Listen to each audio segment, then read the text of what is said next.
vous m'avez présenté, Olivier Plage, je suis avocat chez Cain Lamar. On est un bureau de notaires et d'avocats. On est au Québec le plus gros bureau de notaires, c'est drôle à dire, même si on est à une trentaine de notaires et puis environ 200 à 220 avocats, je vous dirais. Donc, autour de 250 professionnels dans 16 bureaux à travers la province. On couvre presque toutes les régions. Aujourd'hui, le titre, c'était plainte et recours donc à l'utilité de l'autorité des marchés publics, là, principalement, là, ce sera le cœur de la formation. Donc, l'ordre du jour, le processus de plainte devant l'AMP. Donc, ça, c'est un peu un ordre chronologique aussi. Là, je crois que Danny m'avait dit que vous étiez initié au SEAO. Si ce n'est pas le cas, je peux survoler un peu. Le SEAO, c'est le système électronique d'appel d'offres du Québec. C'est donc un site web, SEAO. Je le mets dans Google, je ne sais pas si c'est .com ou .qc.ca. Et puis, c'est à l'endroit où sont publiés tous les appels d'offres de toutes les entités publiques du Québec, que ce soit pour le gouvernement, un ministère, le Conseil du Trésor ou encore les municipalités, commissions scolaires, centres de services scolaires aujourd'hui. Donc, processus de plainte devant l'AMP, une fois qu'on voit les documents qui sont publiés sur le SEAO, donc tous les documents d'appel d'offres, si on a quelque chose à dire ou quelque chose qu'on trouve qui n'est pas à notre goût, on verra tantôt les critères, c'est devant l'AMP, l'Autorité des marchés publics, qui est une nouvelle organisation qui découle de la Commission Charbonneau, qui a pris naissance. L'AMP, c'est une nouvelle autorité créée début 2020, si je me trompe, donc c'est tout récent. C'est un tribunal administratif où il est facile pour vous d'avoir accès là, sans nécessairement. C'est beaucoup plus facile, beaucoup plus simple que de se présenter devant les tribunaux. Numéro 2, ce sera qu'est-ce qui arrive une fois que le contrat est adjugé, si c'est fait, selon nous, à l'encontre des règles. Donc, on verra en deuxième temps. Troisième portion, c'est le registre des entreprises non admissibles au contrat public. Le blacklist du Conseil du Trésor, finalement, qui est maintenant anciennement régi, parce que cette liste-là existe depuis la Commission Charbonneau. Rapidement, ça avait été mis en place, régi d'abord par le Conseil du Trésor, maintenant sous la maîtrise de l'Autorité des marchés publics. Il y a aussi le registre des entreprises admissibles, le REA. On parlera tantôt, là, il y a un lien entre les deux. Et on termine avec un exemple d'une situation un peu cocasse qui s'est déroulée, moins cocasse pour l'entrepreneur en question avec la Ville de Montréal, mais vous dire qu'on ne peut pas nécessairement faire n'importe quoi, n'importe quand en matière de contrat public, surtout depuis la commission Charbonneau. Olivier, si tu permets, j'ai juste peut-être une note importante que j'ai oublié de mentionner avant ta présentation. La présentation est enregistrée, donc peut-être préférable de fermer vos caméras. Et puis, si jamais vous avez des questions, ben, n'hésitez pas à la réallumer là, et puis à vous nommer là, et à poser votre question, ça nous fera plaisir. Donc, merci beaucoup. Je te laisse continuer, Olivier. Désolé. Merci. Pas de problème. Pour les questions, si vous en avez, vous pouvez soit les retenir pour la fin ou les poser à cours de route. Je n'ai pas de problème avec ça. Donc, première section, les contrats publics. Bon, d'abord, pour y accéder aux contrats publics, suivant la commission Charbonneau, dans les années qui ont suivi, les seuils ont tranquillement été réduits. Maintenant, nous avons des seuils qui sont permanents, on ne sait jamais, là, mais qui sont assez stables depuis quelques années.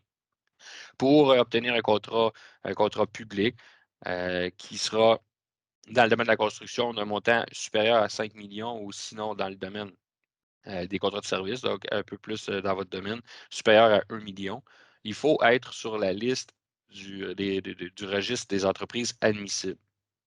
Donc, si notre entreprise ne se retrouve pas sur cette liste-là, il ne sera pas possible pour votre entreprise d'obtenir un contrat public. Pour mettre une entreprise sur cette liste-là, ce sera l'Autorité des marchés publics qui va faire enquête auprès de votre entreprise. Il y a un formulaire et un guide là, qui se retrouve, j'avais mis le lien ici, qui vous explique la marche à suivre. C'est vraiment une enquête approfondie qui va être faite sur votre entreprise, sur les dirigeants, votre historique, vos casiers judiciaires vont être analysés, l'historique judiciaire de l'entreprise, de vos dirigeants, de vos administrateurs et actionnaires. sociétés en contrôle, si parmi vous, certains dirigeants ont des fiducies, les bénéficiaires des fiducies peuvent même, parce que bon, fiducie, là, des fois, on ne le sait pas trop, mais comment ça fonctionne. Mais dans un acte de fiducie, on va énumérer des bénéficiaires, mais pas nécessairement par des noms. Ça va être des descriptions. Par exemple, on pourrait dire mon conjoint sans mettre de nom. Puis là, ben, si jamais il vous arrive des histoires et puis que vous changez de conjoint, eh bien, ça sera le nouveau qui sera bénéficiaire. Mais par exemple, vous changez de conjoint, vous ne vous en souvenez pas, et puis votre nouveau conjoint, ce sont des infractions quand même, pas toutes ces infractions, mais des infractions qui sont liées à la fraude, aux taxes, aux impôts, qui sont nommées là-dedans. Votre nouveau conjoint a eu une histoire il y a 5-6 ans avec des taxes, des problèmes de facturation et puis des problèmes de TPS, TVQ. Il a fait une faillite, mais ça pourrait même venir jouer dans votre admissibilité au registre des entreprises admissibles. Donc, avant de déposer une demande pour être inscrit au registre d'entreprise admissible, il faut y réfléchir. La raison pour laquelle il faut bien y réfléchir et bien analyser le dossier, c'est qu'une fois que vous avez déposé la demande, il arrivera deux situations. Et puis, ici, excusez-moi, je ne sais pas quelle est la suite. Donc, il arrivera deux situations, donc je suis allé juste un peu trop vite.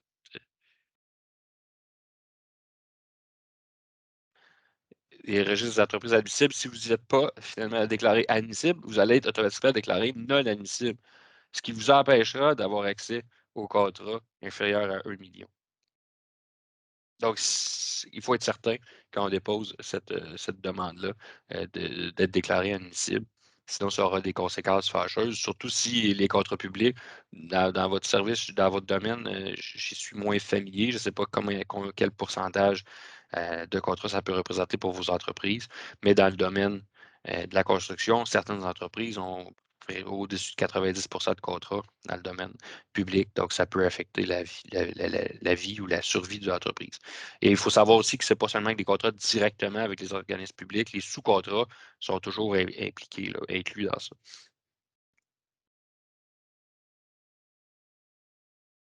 Donc, c'est le préambule, comment atteindre un contrat public, comment obtenir un contrat public. Une fois que vous voyez que vous êtes admissible au contrat public, que vous soyez un contrat sous le seuil de million ou que vous ayez votre autorisation, vous voyez sur le site du SAO des documents d'appel d'offres. Et puis, bien, souvent, ce qu'on va retrouver dans les documents, suite à votre analyse, votre lecture, vous allez dire, bien, ces documents-là, ils vont, souvent, ce qu'on voit, là, ils vont se diriger, ils vont être dirigés vers un type d'entreprise ou un type de produit, une marque. Des fois, c'est carrément écrit que l'organisme public veut des produits de telle marque. Euh, et puis, ben, ça vient restreindre la concurrence parce que parfois, c'est des fournisseurs exclusifs ou semi-exclusifs, quasi exclusifs. Mais ce qu'on veut, c'est la plus grande concurrence. Ce qui est la règle, c'est d'avoir un devis qu'on appelle de performance. Donc, on va s'attendre à ce que l'entrepreneur ou le fournisseur nous apporte des produits qui répondent à des critères objectifs, mais qui sont mesurables, mais qui ne sont pas liés à la reconnaissance ou à la notoriété d'une marque. Donc, c'est un exemple. Si vous voyez que dans vos documents d'appel d'offres, il ne vous est pas possible pour vous de soumissionner pour une telle question. Par exemple, vous n'êtes pas capable d'offrir un, un textile qui aurait ce branding-là. Et puis, vous considérez que vos produits sont tout à fait équivalents, que le branding n'est pas nécessaire. Eh bien, vous devrez à ce moment-là suivre le processus de plainte à l'autorité des marchés publics. L'autorité des marchés publics est comme un peu un organisme d'appel. Il faut commencer par faire une plainte à l'organisme public en question. Donc, première chose, on va faire la plainte à l'AMP, à l'organisme public, mais le formulaire est disponible sur le site de l'organisme public, de l'AMP. Je voulais vous le montrer un peu ici. J'avais mis le lien et je ne suis pas capable de peser dessus.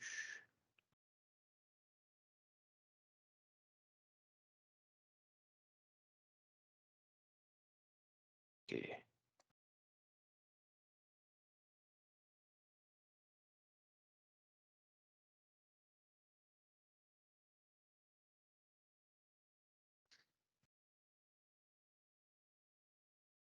Je vais le grossir. Bon, vous avez ici des. Bon, c'est facile. Des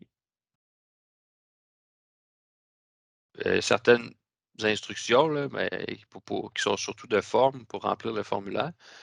Donc, vous remplissez vos coordonnées. Et puis, bon, vous avez les délais, on en parlera tantôt des délais qui sont expliqués ici. Donc, identification du plaignant, de l'organisme public qui est visé. Et puis là, vous identifiez votre entreprise et puis vous formulez la plainte. Il faut bien se référer à l'appel d'offres en question au SEAO. Indiquer si vous avez obtenu les documents, bien entendu. Ces informations-là suivront ensuite là, votre dossier une fois rendu à l'autorité des marchés publics. Étiez-vous intéressé à soumissionner? Bien, absolument oui. Et puis, ça m'amène à une question là, qui est importante. Là. Si vous êtes sous-traitant d'un contrat, donc vous apprêtez à être fournisseur, on le voit souvent sur la construction, là, dans votre domaine sûrement aussi. Vous êtes prêt à être fournisseur de la personne qui aura le contrat public. Et puis, mais la marque, c'est vous, si on prend une question de marque, c'est vous qui êtes fournisseur du produit, puis pour lequel vous n'êtes pas capable d'avoir la marque, mais que vous avez les performances équivalentes. Donc, vous avez intérêt, vous, à ce que l'entreprise qui aura le contrat public elle puisse utiliser vos produits. Mais vous n'aurez pas l'intérêt, selon l'autorité des marchés publics, de déposer une plainte. Il faudra que ce soit l'entrepreneur qui est votre client, finalement, qui dépose la plainte. C'est un problème, à mon avis. Là. L'autorité des marchés publics, je vous l'ai dit, est assez jeune. Ils sont encore à s'orienter. Ce principe-là d'intérêt, qui est donc la personne qui soumissionne directement auprès du gouvernement, n'est pas écrit dans la loi comme ça. C'est l'autorité des marchés publics qui s'est donné cette règle-là à l'interne. Il est possible que ça puisse être révisé là, par les tribunaux dans les prochains mois ou les prochaines années. Si à un moment donné, cette situation-là survient, sachez-le, ce qu'il faut faire dans ce temps-là, on le verra un peu tantôt, c'est déposer une plainte, recevoir le refus, puis demander à un tribunal de droit commun, la Cour supérieure du Québec, de réviser la décision euh, de l'AMP. Et puis de dire, finalement, la Cour supérieure pourrait dire à l'AMP, vous faites erreur, ce fournisseur-là qui est sous-traitant a intérêt à ce que les documents d'appel d'offres soient modifiés ou soient révisés, ou en tout cas qu'il y ait une analyse par l'autorité des marchés publics. Donc, c'est pour ça qu'on demande est-ce que vous êtes intéressé à soumissionner, oui ou non.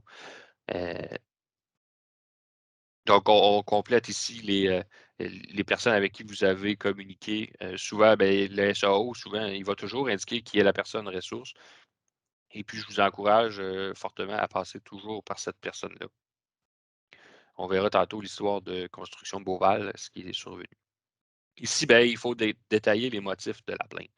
Et puis, c'est là que ce contenu-là va vous suivre si jamais vous voulez pousser votre plainte plus loin. Donc, c'est d'être très détaillé, de ne pas hésiter à joindre des annexes. Si vous avez des extraits de devis à indiquer, bien, de les coller là. Vous avez ici une page pleine là, à compléter, là, mais puis vous avez 2 pages pleines. Ne vous gênez pas, il faut le faire de façon soutenue, de bien le faire. Et puis, ce sera le formulaire qui vous suivra, qui sera aussi entre les mains, ultimement, de l'autorité des marchés publics. Puis, si on doit aller plus loin, bien, des tribunaux, ce sera toujours ça qui va vous suivre. Là. Ça va être difficile à modifier plus tard. Puis, ici, à la fin, si vous voulez retirer votre plainte, par exemple, vous avez réglé le dossier avec l'organisme public. Chaque organisme public a une procédure particulière. Donc, a sa personne ressource qui va s'occuper de recevoir les plaintes. Et puis, ben, comment faire? C'est d'aller souvent sur le site web de l'organisme public en question. Ici, j'avais un exemple que j'avais trouvé sur le site web du CIUS de l'Estrie. Donc, CIUS Estrie, on a ici la procédure à suivre pour porter plainte en vertu de la loi sur les contrats des organismes publics. Et puis là, ben, c'est peut-être ardu à lire, là, mais vous avez des informations qui, quand même, il faut survoler ça, là, puis suivre ça ici. Dans ce document-là, on vous donne même les seuils applicables pour obtenir les seuils que l'organisme public doit respecter pour donner des contrats par appel d'offres. Parce que les organismes publics, pour les contrats mineurs, ont le droit de donner des contrats par attribution, donc de donner un contrat de gré à gré à un fournisseur, mais il faut que les montants soient inférieurs aux montants qui sont indiqués ici. on va le voir plus tard tantôt, c'est pas nécessairement simple que de connaître ce seuil-là, mais ici, le CIUS de l'Estrie l'a indiqué clairement. C'est un seuil qui ne peut pas être fractionné, bien entendu. On ne peut pas donner 10 contrats de 10 000 dans l'année. Ce serait détourner la loi. Donc, c'est un motif, ça aussi, de s'adresser à l'autorité des marchés publics. Les organismes publics doivent, lorsqu'ils donnent un contrat de gré à gré, le dénoncer au SEAO. Ils publient un avis d'attribution de contrat. Donc, première chose, s'ils ne le font pas, vous pouvez vous adresser à l'autorité des marchés publics pour faire corriger la situation. Puis s'ils le font, vous considérez que ce contrat-là devrait être adjugé par appel d'offres, c'est aussi un motif de porter plainte à l'autorité des marchés publics. Donc ici, c'est un exemple que je voulais vous donner. Et puis dans ça, sans doute qu'on voit le nom ou l'endroit où doit être adressée la plainte faite à l'organisme public. Donc, première chose à faire, avant de s'adresser à l'autorité des marchés publics, il faut s'adresser à l'organisme public responsable du processus. Si on n'a pas de réponse de l'organisme public dans le délai ou qu'on est en désaccord avec la réponse de l'organisme public, c'est à ce moment-là qu'on va faire une plainte à l'AMP. Je vous reviens tantôt avec les délais, je l'ai dit. Donc, on peut faire une plainte directement à l'AMP, mais c'est l'exception. Et puis, comme je vous l'ai dit tantôt, c'est quand, par exemple, on n'a jamais publié d'avis de donner un contrat de gré à gré, un avis d'intention qu'on appelle au SEAO. Donc, le CIUS Estrie a donné un contrat de 25 000 à une entreprise, mais il n'a jamais publié un avis d'intention de donner ce contrat-là. C'est un exemple où on pourrait s'adresser directement à l'AMP sans passer par l'organisme public. En fait, il est clairement déjà en faute, l'organisme public. Il y a une date limite au SEAO qui est publiée, date limite de réception des plaintes par l'organisme public. On parlait de délai tantôt, mais c'est clairement indiqué. Si les documents d'appel d'offres sont modifiés dans les 2 jours avant cette date-là, ça ne vous donne pas beaucoup de temps pour vérifier les modifications, porter plainte à l'organisme public, puis ensuite, s'il y a lieu, porter plainte à l'AMP. Donc, la loi va permettre de porter plainte directement à l'AMP. Ici, on a les conditions là, qui doivent souvent être derrière une plainte, là, motiver une plainte. Donc, je vous en ai parlé tantôt, n'assure pas un traitement intègre et équitable des concurrents. Donc, si à la lecture même des documents d'appel d'offres, on voit qu'il y a un concurrent qui va être avantagé. Parce que, par exemple, souvent, ce qu'on voit, c'est qu'on va prendre, je suis moins familier avec votre domaine, mais dans un domaine, par exemple, qu'on va fournir des produits qui ont un manuel d'instruction ou des spécifications techniques. On va prendre le manuel, les spécifications techniques, on va les reproduire dans le devis sans se poser la question est-ce qu'il s'agit bien d'une spécification qui donne un résultat ou qui est attendu pour une raison X. On va la mettre, puis elle ne sert à rien. Par exemple, un écran de 18 pouces nécessaire. Mais il n'y a pas de raison. Là. Un écran de 17 pouces pourrait faire, mais il y a juste un fabricant qui fabrique avec un écran de 18 pouces. Bien, ce serait un exemple qui devrait être retiré des documents d'appel d'offres, puis il pourrait soutenir une plainte à l'AMP. Ne permettent pas aux concurrents d'y participer, qu'ils soient qualifiés pour répondre aux besoins exprimés. Donc, ça se rejoint, mais des fois, on est plus dans un que dans l'autre. Ou n'est pas conforme au cadre normatif. Bien, le cadre normatif, chaque organisme public peut s'astreindre à des règles et doivent ensuite les respecter. Par exemple, la Ville de Montréal a plusieurs règlements municipaux par lesquels ils se sont fixés des règles d'attribution de contrats ou d'appel d'offres, d'adjudication de contrats publics, et puis ils doivent les respecter. Ça pourrait être un motif pour lequel on pourrait porter plainte soit à l'organisme public ou au SAO, ou à l'AMP. Ici, les organismes publics, tantôt, je vous l'ai dit, qu'est-ce que c'est? C'est assez large. D'un côté, on a les organismes municipaux qui sont là, Société de transport en commun. Organismes municipaux, il y a une petite différence, on y repassera tantôt, je vous le dis à mesure, quitte à me répéter. Ce sont des entités où il y a des élus en poste pour décider.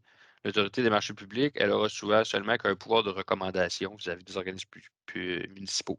Puisqu'il y a des élus, on a dit, eux autres, le sort, finalement, s'ils gèrent ça, puis ils ont toujours des recommandations de l'AMP qu'ils ne respectent pas, ben, on fait confiance aux électeurs, puis ils changeront les élus aux prochaines élections. Tandis que quand on est dans les organismes publics, les ministères, les centres de services scolaires, où il n'y a pas d'élus, et là, l'autorité de marché public a vraiment le pouvoir d'ordonner des changements désobligés au document d'appel d'offres.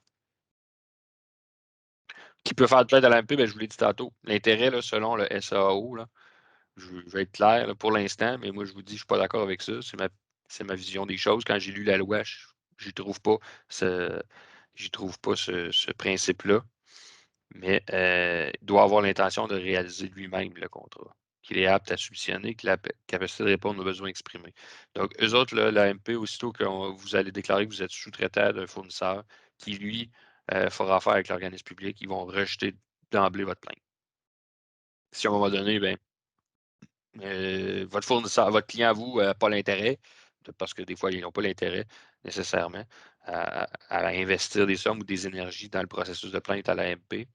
Et puis vous, ben, ça vient jouer pour un chiffre d'affaires important. Ben, je vous l'ai dit, portez plainte, vous allez recevoir le refus. À ce moment-là, ben, ce qu'on doit faire, c'est se présenter à la Cour supérieure du Québec avec un avocat, puis ouvrir un dossier qu'on va appeler un pourvoi en contrôle judiciaire. La Cour supérieure du Québec a un pouvoir général au Québec. C'est la seule cour qui a la Constitution canadienne. Donc, elle a le pouvoir de réviser toutes les décisions qui sont prises par des entités gouvernementales. L'AMP est une entité gouvernementale. Donc, au moment, n'importe qui, que ce soit un ministre, un tribunal administratif, elle a le pouvoir de réviser cette décision-là.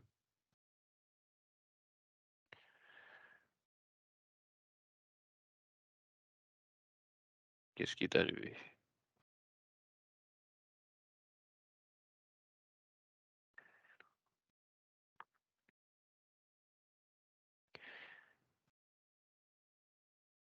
Donc, quelques contrats peuvent faire l'objet d'une plainte, mais ça peut avoir d'abord un contrat public. Il faut y penser. Et puis, ils doivent comporter une dépense de fonds publics qui est plus grande ou égale au seuil minimal à partir duquel l'organisme public est visé.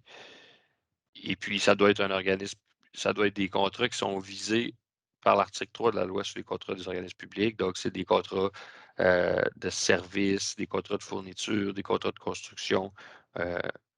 Mais dans votre domaine, là, majoritairement, les contrats vont être visés. Le type de contrat va être visé. Pour ce qui est des seuils, j'avais mis un lien sur le site du Conseil du Trésor. On a même le Conseil du Trésor n'est pas sûr. Quand je vous dis que c'est pas simple, là.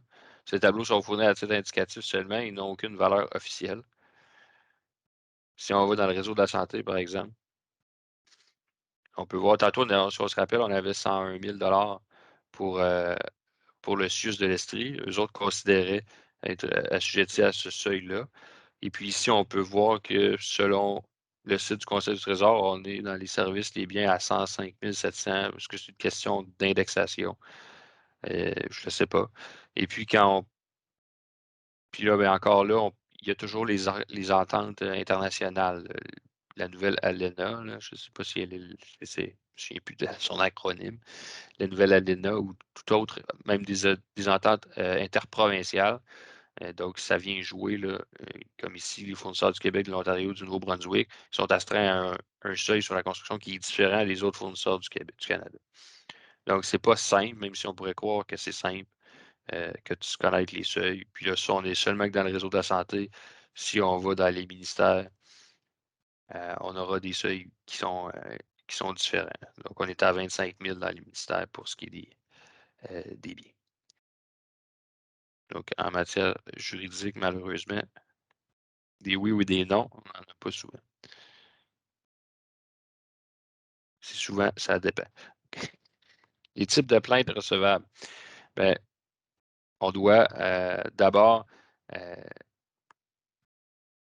viser soit le processus d'adjudication d'un contrat. Donc, comme je l'ai dit, l'adjudication, on va parler d'adjudication quand on est dans le cadre d'un appel d'offres ou d'attribution d'un contrat quand on est dans un contrat de gré à gré.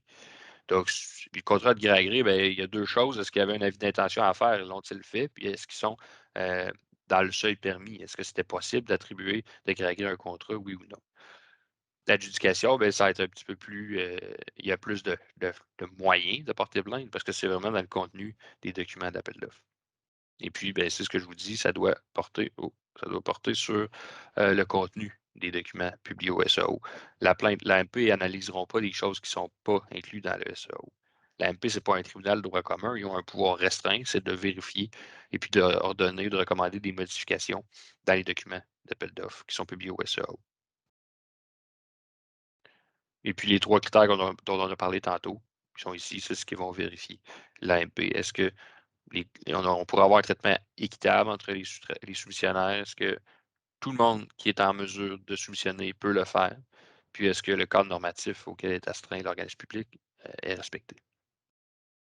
Les délais. Les délais pour les plaintes de l'AMP, ils sont courts. Il faut les suivre à la lettre. Si vous n'êtes pas dans le délai, votre plainte va être refusée, puis le contrat sera adjugé. Il n'y aura pas de modification. Vous pourrez, même devant un tribunal de droit commun plus tard, on va vous reprocher d'avoir manqué à votre délai.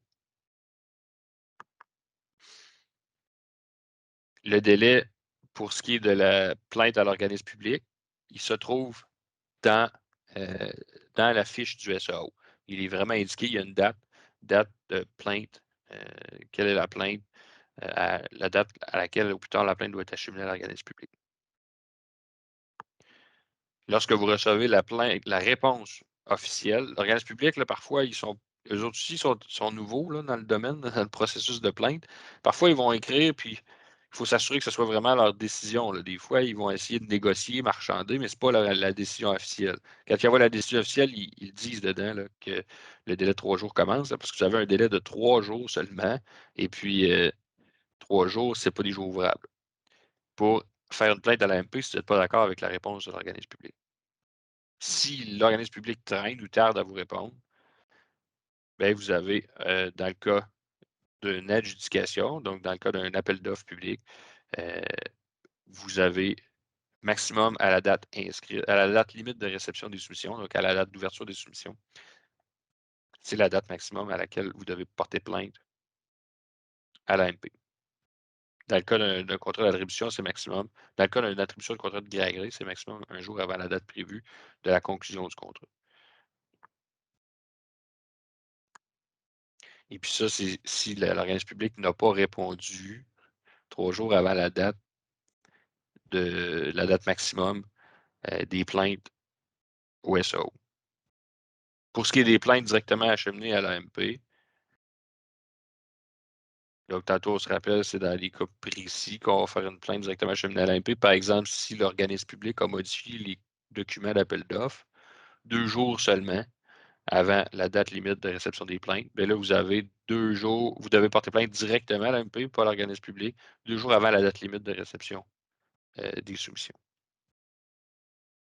Si c'était dans le cadre d'un contrat de gré à gré, vous considériez que ça ne devait pas être le cas, un contrat de gré à gré, il n'y a pas de délai si vous avez la possibilité d'acheminer la plainte à l'AMP. Et puis, bon, l'AMP va faire une vérification. Tantôt, je vous disais, votre formulaire de plainte est important.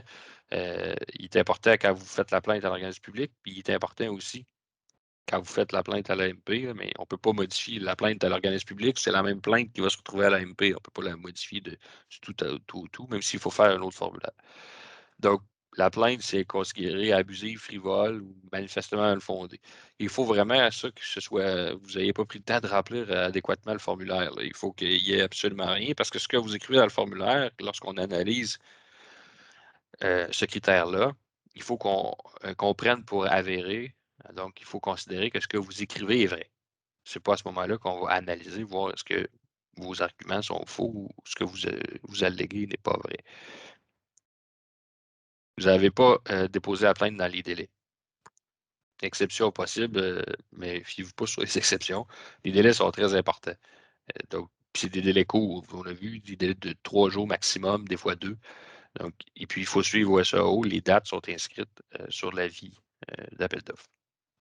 Il n'a pas l'intérêt. Pour l'instant, ils se sont simplifiés la vie, là, je vous l'ai dit. Si vous ne voulez pas conclure directement le contrat avec l'organisme public, vous ne pouvez pas le faire et vous n'avez pas l'intérêt selon vous. Bon, si la question a déjà été traitée Ça, c'est un principe général en droit, là.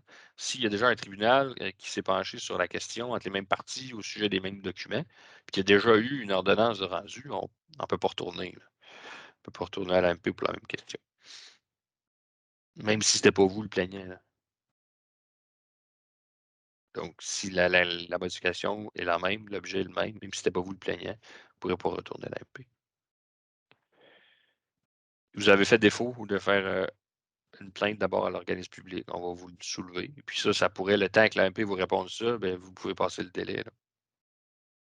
Il n'y aura pas d'excuse. Si l'AMP vous demande des documents, des renseignements supplémentaires, puis que vous ne répondez pas dans le délai, si vous ouvrez un recours judiciaire, donc si vous vous adressez directement à la Cour supérieure dans le cadre d'un pourvoi en contrôle judiciaire, vous pourriez penser que c'est sauver du temps, mais moi, à mon avis, un pourvoi en contrôle judiciaire, ça doit être toujours le dernier recours. Il faut épuiser le recours administratif avant. Vous risquez à la Cour supérieure de vous faire dire que vous n'avez pas suivi le processus de plainte à l'AMP. Et puis là, ben, il sera trop tard. Puis vous aurez pris des moyens puis de l'énergie inutilement dans un recours judiciaire. Donc, je pense que, à moins qu'il y ait d'autres raisons de prendre un recours judiciaire, là, quand on veut s'adresser aux documents d'appel d'offres puis les faire corriger, il faut passer directement par l'AMP. D'abord, l'organisme public, et ensuite l'AMP.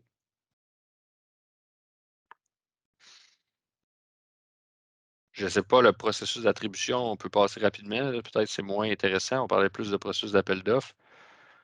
Qu'est-ce que peut faire la décision de l'AMP? Bien, dans un processus d'attribution, rapidement, elle va confirmer la décision de l'organisme public. Elle va dire c'est correct, vous aviez le droit de donner un contrat de gré à gré ou indiquer à l'organisme public que le contrat de gré à gré a été conclu euh, sans avoir respecté l'obligation de publier un avis d'intention. Puis elle va dire que le contrat y est résilié. Il n'y en a plus. Elle va mettre un terme au contrat. C'est pas possible pour un organisme municipal, par contre, comme je l'ai dit tantôt. Elle va donner euh, une recommandation où elle va dire ben, l'organisme municipal a fait défaut, mais elle ne pourra pas l'annuler ou le résilier.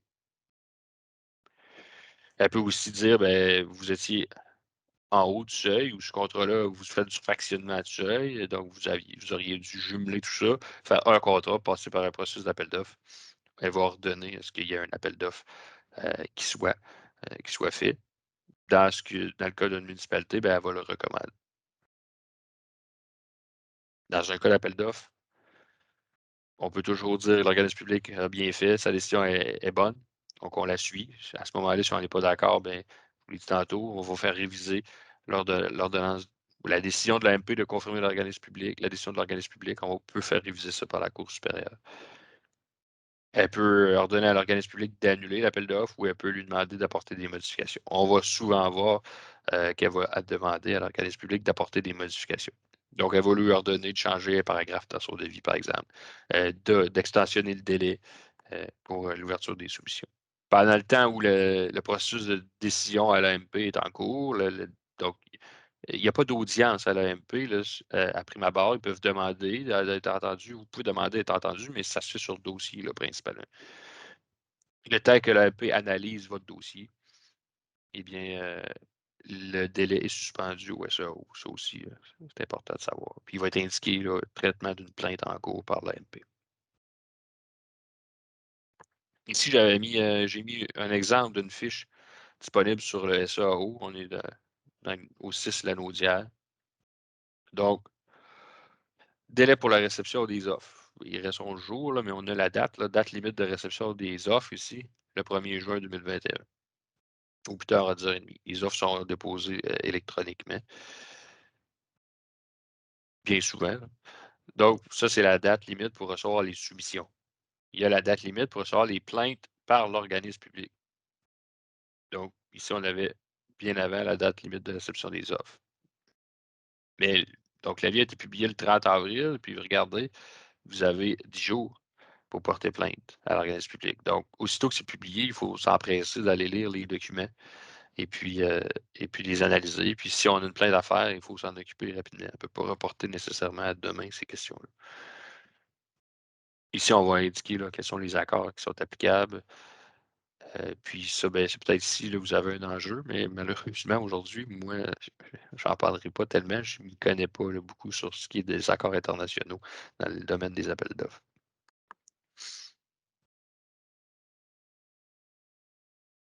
Donc, on avait la date du 10 mai. Ici, je vous ai fait un petit calendrier pour vous montrer comment ça peut débouler vite. Là, on oublie souvent les fins de semaine quand c'est écrit comme ça, mais le vendredi, on publie l'appel d'offres. On a une semaine pleine pour les lire, les analyser, remplir le formulaire de plainte, puis le déposer le lundi matin une fois qu'on l'a révisé auprès de l'organisme public. L'organisme public a 3 jours pour nous répondre. Et puis ensuite, on a la date limite du dépôt des soumissions, qui est le 17 mai. Donc, ça va assez vite, là. Donc, ici, si l'organisme public ne nous a pas répondu, il faut. On a 3 jours pour faire une plainte à l'AMP, mais 1, 2, 3. Avec le mardi, le 17, là, il faut. Les fins de semaine comptent depuis 3 jours. Là, bien souvent, ça arrive le vendredi. Il faut compter la fin de semaine. Fait que le lundi, on doit transmettre le formulaire. Fait que ça va assez vite. Ce formulaire-là, ici, on l'a vu tantôt, puis le formulaire de plainte à l'AMP n'est pas tout à fait le même. C'est un formulaire qui se remplit en ligne. Donc, je vous conseille peut-être d'enregistrer le texte dans un fichier Word à part, puis de le copier une fois qu'il est prêt. Vous pouvez bien entendu vous faire aider là, par un avocat, parce que là, on se retrouve encore là à un autre niveau, là. Moi, je vous conseille d'impliquer l'avocat le plus vite possible, là, mais des fois, ça demeure technique. On peut être très technique ici, là, dans les formulaires de plainte d'organismes publics puis à l'AMP. C'est pas du juridique là, tant que ça, mais des fois, un œil externe peut aider. Donc, on remplit les cases, c'est pas mal les mêmes renseignements qui vont être indiqués, euh, qui étaient indiqués au premier formulaire. On a quelques questions de plus par contre, là. Donc, avez-vous l'intérêt, on le demande encore. Euh, Est-ce qu'il y a eu une modification des documents d'appel d'offres? Puis est-ce que la plainte porte sur les modifications qui ont été apportées suite à une recommandation ou une ordonnance de l'AMP? Donc, on en a parlé tantôt. Là, si c'est ça, bien, il est possible que la plainte soit rejetée si les modifications sont conformes à l'ordonnance. Est-ce qu'il y a un recours judiciaire? S'il y en a un, la plainte sera rejetée. Ici, bien, il faut faire attention. La section A, c'est le processus d'adjudication. Donc, dans le cas où il y a un processus d'appel d'offres. La section B, dans le cadre de processus d'attribution, donc il y a eu un contrat de gré à gré. Ici, on va vous demander de donner la date de réception de la décision à l'organisme public, là. Et puis de dire est-ce qu'il y a eu une décision par eux ou pas. Vous devez indiquer que vous êtes en désaccord avec la décision de l'organisme public ou vous n'avez pas reçu la décision. Pourquoi vous vous adressez à l'AMP? Puis à un moment donné, ultimement, on va arriver. Vous avez les informations administratives là, qui décrivent l'avis au SAO. Et puis à un moment donné, on arrive au motif de votre plainte, là. Donc, vous devez indiquer précisément les sections des documents du SAO qui sont visés, les titres des documents, puis les raisons pour lesquelles vous demandez des modifications ou l'annulation tout simplement de l'appel d'offres. Et puis ensuite, on soumet simplement comme ça. On peut joindre des documents aussi, là, puis ici indiquer voir pièce jointe, là, si c'est préférable pour vous.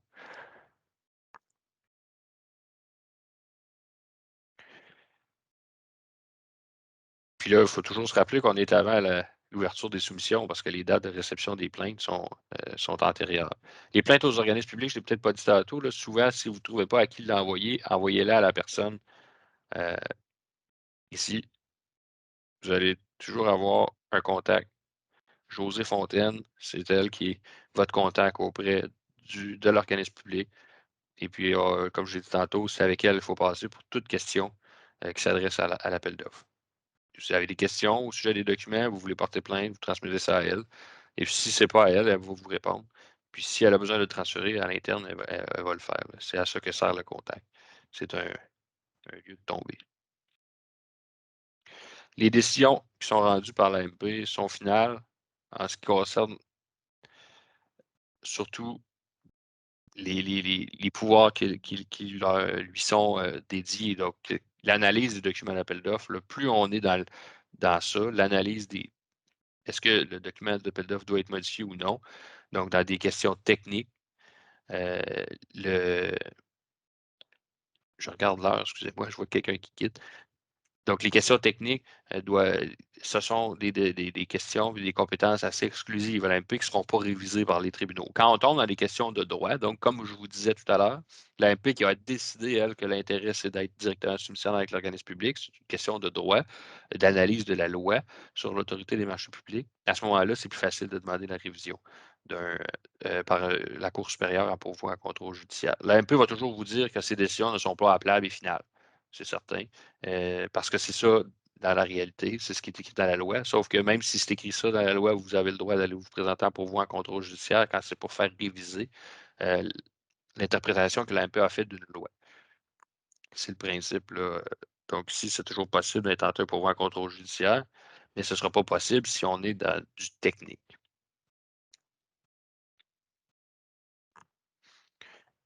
Pourvoi en contrôle judiciaire, c'est je fais un petit cours bien rapide sans eux là, de ce que c'est.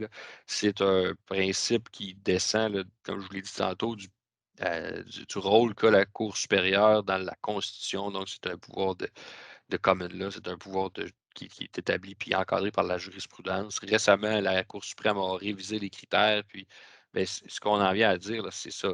C'est que quand on va dans le technique, quand on va dans les décisions que l'AMP pourrait prendre au niveau technique, si le cours supérieur accepte d'entendre la question, elle va l'analyser sous le sens de la raisonnabilité. Elle ne cherchera pas à savoir si la décision était correcte. Euh, Elle va dire est-ce qu'elle était raisonnable. Donc, il y a plusieurs décisions raisonnables, souvent une seule correcte. Donc, il se peut que votre décision ne serait pas celle qu'aurait pris la Cour supérieure, la décision de l'AMP, mais la Cour supérieure, elle va respecter la décision de l'AMP de toute façon. Et puis, c'est la norme qui est présumée, toujours applicable. La norme de la décision correcte, ben, c'est dans des questions très, très précises où elle va s'appliquer. Donc, des questions constitutionnelles, des questions, bon, de principe général, l'importance capitale pour le système juridique dans son ensemble. Donc, ça, c'est assez rare qu'on va tomber là-dedans. Mais sinon, il y a les questions liées aux délimitations de compétences respectives des organismes administratifs. Quand je vous disais tantôt, est-ce que de déterminer s'il y a un plaignant à l'intérêt ou non, moi, à mon avis, on rentre dans la compétence. Est-ce qu'elle aurait compétence ou non d'entendre la plainte? Donc, on pourrait peut-être tomber dans la norme de la décision correcte. Donc, la Cour supérieure pourrait dire que ce n'est pas correct de dire.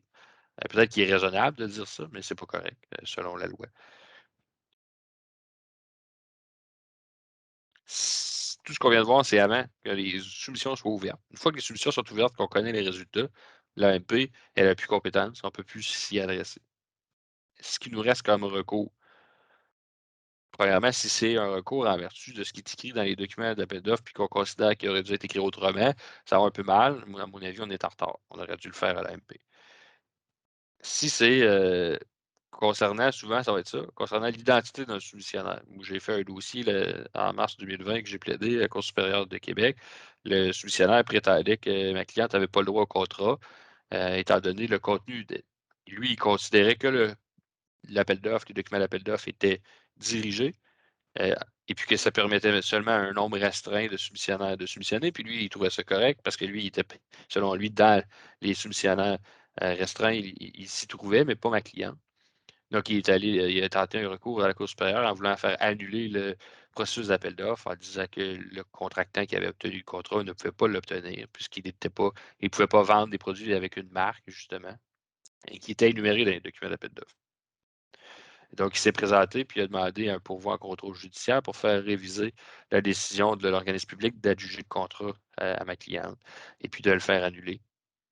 Ultimement, la Cour a considéré que, premièrement, c'était pas trop en ligne avec les critères de la loi sur les contrats d'organismes publics, qui est d'encourager la saine concurrence et puis d'éliminer les cas où on retire sans raison des concurrents. Et puis, elle a au surplus rajouté qu'il était déraisonnable. Dans le cas d'un pourvoi en contrôle judiciaire, on était dans la compétence, qui était déraisonnable de venir jouer dans la décision de l'organisme public. Donc, cette décision-là d'attribuer le contrat à ma cliente était une décision raisonnable selon elle. Donc, moi, j'en ai regardé d'autres, des décisions. Moi, j'ai gagné. Ma cliente a gardé son contrat. J'en ai vu d'autres aussi, des décisions en faisant mes recherches pour préparer ce dossier-là. J'ai regardé pour préparer la conférence. Habituellement, là, les juges, ils vont laisser au contractant, ils vont lui laisser le contrat, à moins vraiment que pour une raison que j'ai de la difficulté à imaginer, le contractant n'aurait pas dû l'avoir. Et puis, pour faire annuler un contrat, c'est une autre chose aussi. Il faut que ça crée un préjudice irrémédiable à l'une ou l'autre des personnes. Puis de perdre de l'argent pour les tribunaux, ce n'est pas un préjudice irrémédiable. Donc, que de perdre un contrat comme un contractant, si on dit c'est moi qui aurais dû avoir le contrat, pas lui, ça me fait perdre de l'argent, ce n'est pas un préjudice irrémédiable. On peut ordonner à l'autre partie de payer un montant d'argent.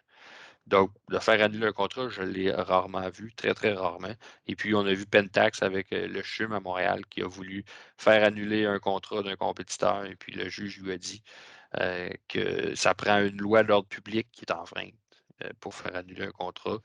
Et puis, au surplus, Pentax disait que ça n'avait pas été bien suivi, le processus, et puis que le contrat de son concurrent devait être annulé. Mais il disait, mais là, il y avait juste 2 soumissionnaires, fait que donnez-moi le contrat. Le juge dit, ben là, c'était pas bon ou c'est bon, là. Si c'est bon, c'est le concurrent qui l'a, puis si c'est pas bon, mais c'est pas bon pour personne. On recommence à zéro. Donc, ça aussi, il faut y passer. Quand on va pouvoir contrôle judiciaire, vous allez travailler bien fort, préparer des procédures, payer un avocat pour vous présenter, peut-être avoir gain de cause, de faibles chances. Puis si vous avez gain de cause, vous n'avez pas de contrat. Donc, à mon avis, le recours pour pouvoir en contrôle judiciaire ou en ordonnance de sauvegarde pour faire annuler un contrat qu'a eu un de vos concurrents, ce n'est pas le chemin à suivre. Le chemin à suivre, il est plus semblable à celui que EBC a suivi contre la Ville de Montréal. J'avais été impliqué dans ce dossier-là, moi, mais de l'autre côté, en fait, ce qui est arrivé, c'est que pour construire un complexe sportif à Ville-Saint-Laurent, ceux qui sont de la région peuvent le savoir, ça a été compliqué, un peu pas mal plus long que prévu à construire. La Ville de Montréal, elle a pris le plus bas soumissionnaire, mais les contrats, les devis, les documents d'appel d'offres demandaient à ce que le soumissionnaire qui allait avoir le contrat ait de l'expérience pertinente dans des contrats d'envergure. Ici, là, EBC a eu 1,5 million de dollars, a gagné son procès contre la Ville de Montréal et a obtenu de la Ville de Montréal un montant de 1,5 million de dollars qui représentait les profits que EBC a perdus parce qu'elle n'a pas eu de contrat. C'était un contrat d'une vingtaine de millions, je pense. C'est pas 50 millions, je ne me souviens plus, rendu dans ces chiffres-là. Je ne me rappelle pas.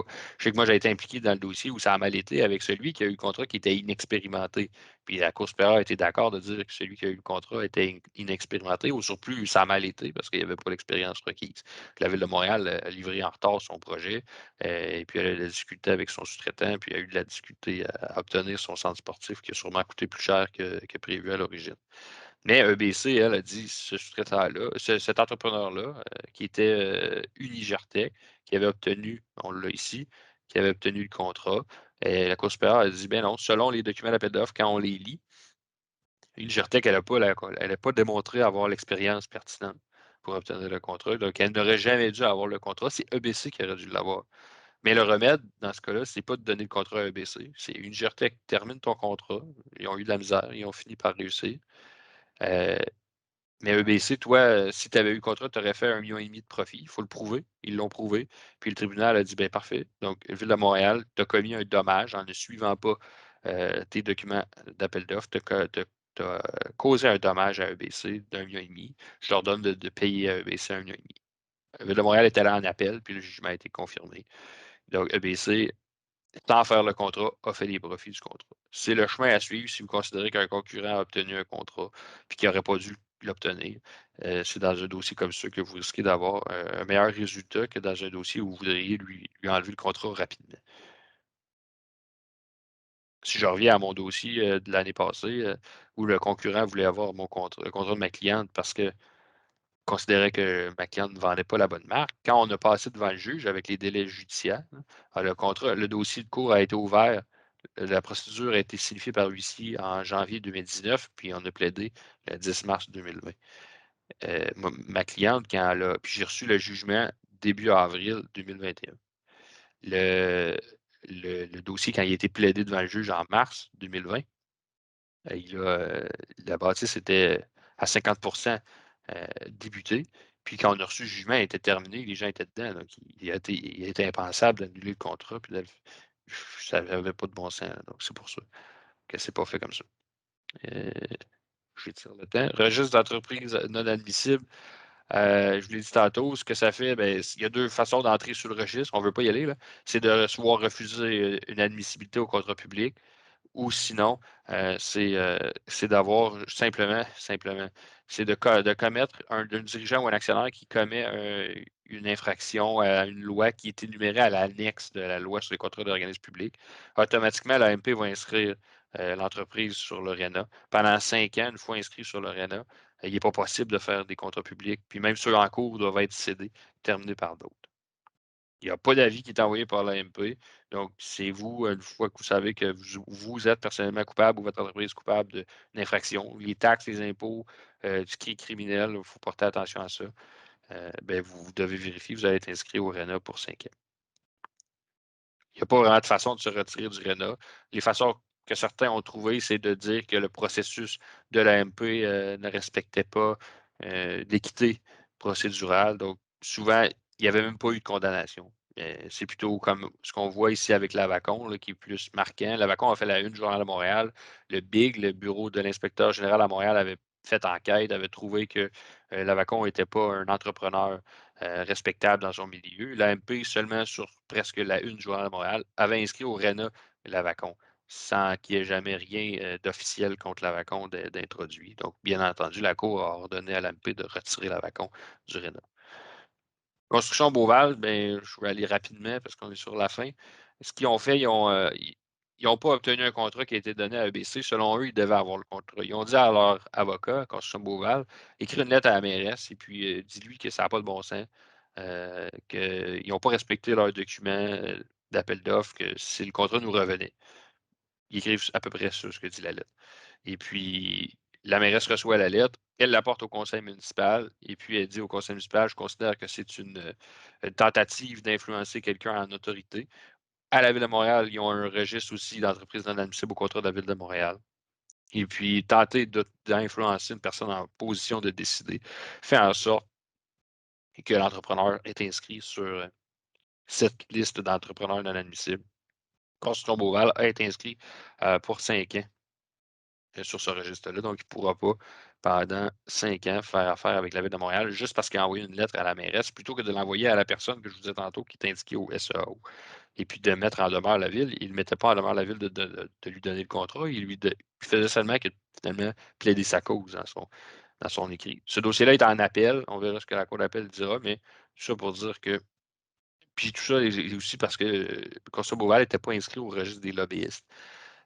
Ça m'amène à vous dire que si vous faites du développement de clientèle en discutant avec des gens en position de décider dans les organismes publics, puis interprétez-le largement, bien, allez vous inscrire sur le registre des lobbyistes. C'est pas compliqué tant que ça. C'est peut-être techniquement compliqué parce que c'est un site du gouvernement du Québec. Ils n'ont pas toujours de la facilité à faire des choses simples. Il y a un numéro, un 800 pour vous faire aider s'il y a quelque chose, mais ayez une inscription au registre des lobbyistes. Ça vous permettra de parler à n'importe qui dans les organismes publics sans vous faire taper sur les doigts.